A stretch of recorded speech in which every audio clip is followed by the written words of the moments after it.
Fala aí, pessoal, como é que vocês estão? Tudo bem? Bom, a gente nesse momento aqui vai fazer um estudo, né, da modelagem da máquina de corrente contínua em espaço de estados, tá? Bom, aqui nesse slide eu estou mostrando para vocês as equações que descrevem exatamente tudo isso que eu estou dizendo com relação à máquina de corrente contínua, tá? Então, a primeira linha aqui é a linha que fala exatamente do circuito elétrico da máquina. Ou seja, eu aplico uma tensão terminal nessa máquina, lá na entrada da máquina, tá? Eu tenho um circuito elétrico, que é exatamente aqui, ó, esse circuito elétrico aqui. Então, eu tenho uma resistência, eu tenho uma indutância e eu tenho a força contra-eletromotriz. Vou aplicar Kirchhoff aqui nessa malha, ou seja, a tensão terminal ela tem que ser igual à tensão no resistor, mais a tensão da indutância, mais a tensão, a força contra-eletromotriz da máquina, que é essa tensão que é induzida pela rotação da máquina num campo magnético do circuito de campo, tá? Então aqui eu tenho a tensão terminal é igual a LA dt, que é a tensão sobre o indutor, mais RA de T, que é a tensão lei de Ohm, né? A tensão sobre a resistência, mais EA de T, que é essa força induzida, essa tensão induzida que a gente chama de força contra-eletromotriz no circuito de armadura, tá?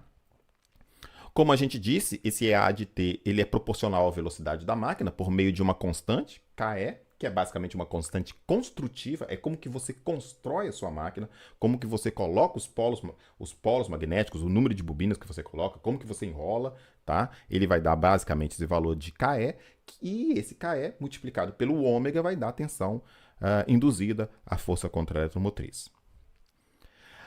A velocidade ômega de t do eixo da máquina é naturalmente o dθ dt. Θ é o ângulo desse eixo em relação a um sistema de referência qualquer, tá?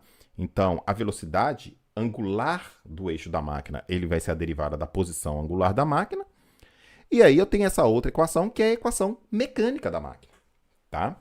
O torque eletromagnético, que é aquele torque gerado pela máquina, gerado pela interação dos dois campos magnéticos, ele é subtraído do torque de carga. Imagina que você coloca alguma coisa lá na ponta do eixo da máquina, né? Você coloca aqui algum elemento que é o seu elemento de movimento útil, sei lá, uma hélice, enfim, uma polia, enfim, tá? Isso vai gerar um torque de carga.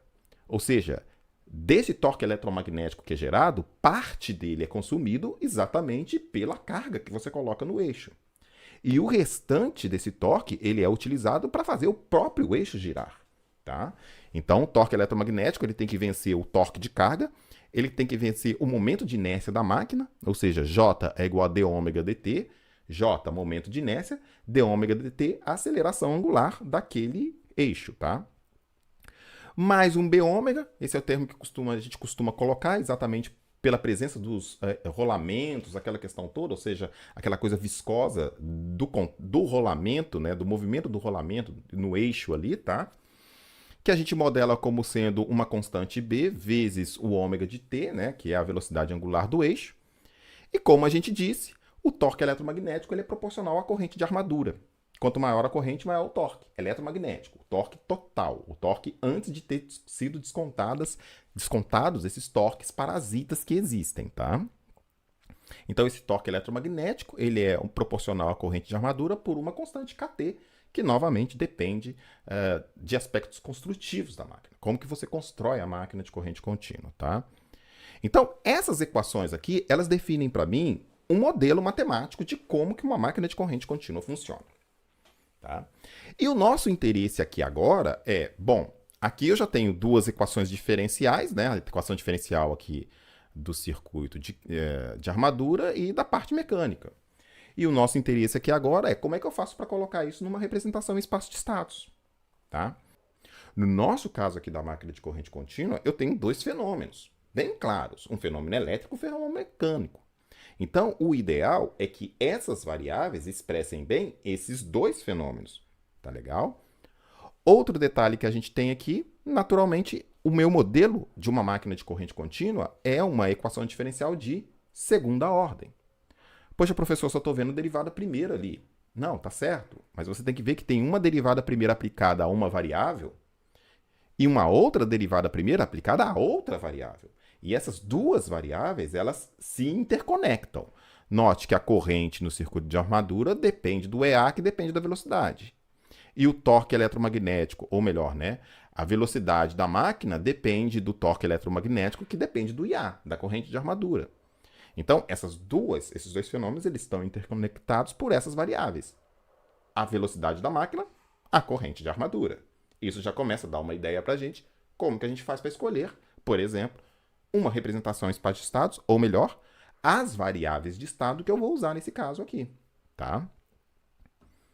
Bom, como que a gente vai fazer isso? A gente vai fazer essa representação em espaço de estados da seguinte forma. Eu tenho aqui as equações, tá? E eu vou escolher como variáveis de estado aqui a corrente de armadura e a velocidade do eixo. Por quê?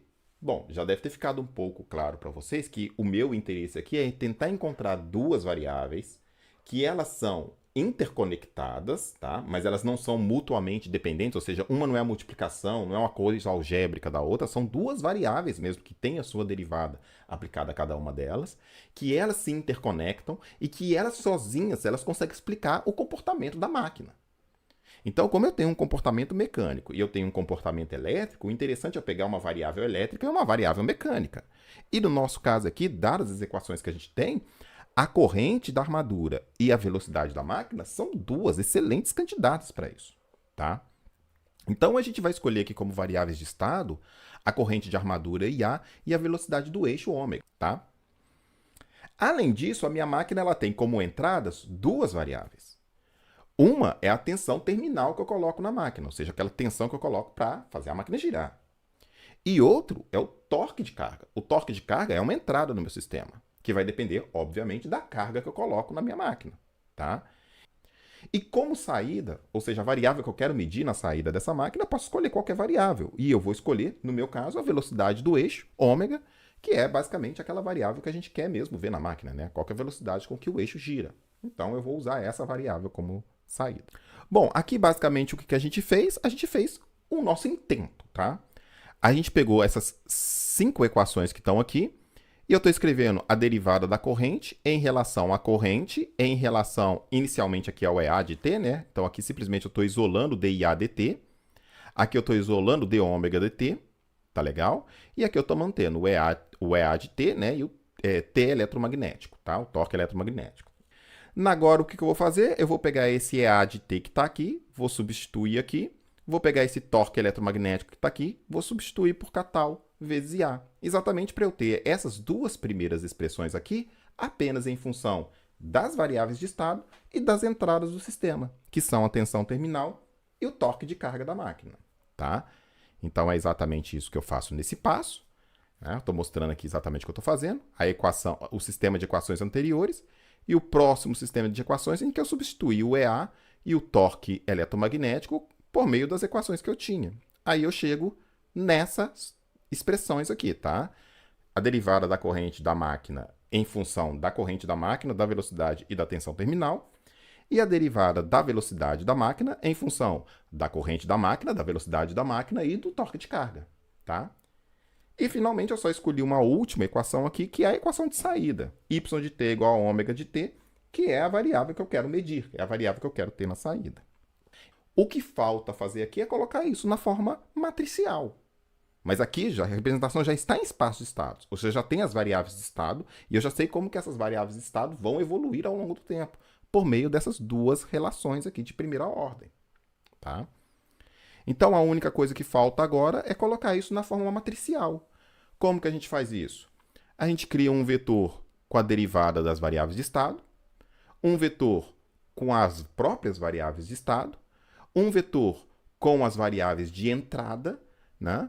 E com isso a gente vai obter as relações, como que essas derivadas matricialmente elas se comportam em relação a essas variáveis e como que a saída também vai se comportar em relação a essas variáveis, tá? E aqui eu consigo ver quem são as matrizes que representam esse sistema, tá? Ou seja, nessa representação matricial, eu já consigo ver as matrizes A, B, C e D que caracterizam a representação em espaço de estados. Alguns detalhes importantes. A matriz A, que é exatamente a matriz que liga as derivadas das variáveis de estado às variáveis de estado, é sempre uma matriz quadrada de tamanho igual ao número de variáveis de estado que eu tenho. Então, o que dá para observar aqui é que essa representação em espaço-estado, ela não é única. Posso mostrar isso para vocês muito facilmente. Basta que você troque. Ao invés de você escrever esse vetor aqui como dIAdt e a segunda linha dôdt, você troque. Você escreve dôdt e a segunda linha dIAdt. Você já trocou a representação em espaço-estado, já é outra. As matrizes já são outras. Vai tocar tudo. Mas ele veio do mesmo sistema, é a mesma máquina. Então, a representação em espaço-estado ela não é única. Você pode ter várias representações em espaço-estado para o mesmo sistema. Qual o esquema de representação que você vai escolher vai ser aquele que é mais útil para você, tá? Neste caso aqui a gente escolheu a corrente e a velocidade da máquina, porque isso era bem conveniente para a gente, dado o modelo matemático que a gente conhecia. Um grande abraço para vocês, valeu pela atenção, até a próxima. Até mais, tchau, tchau.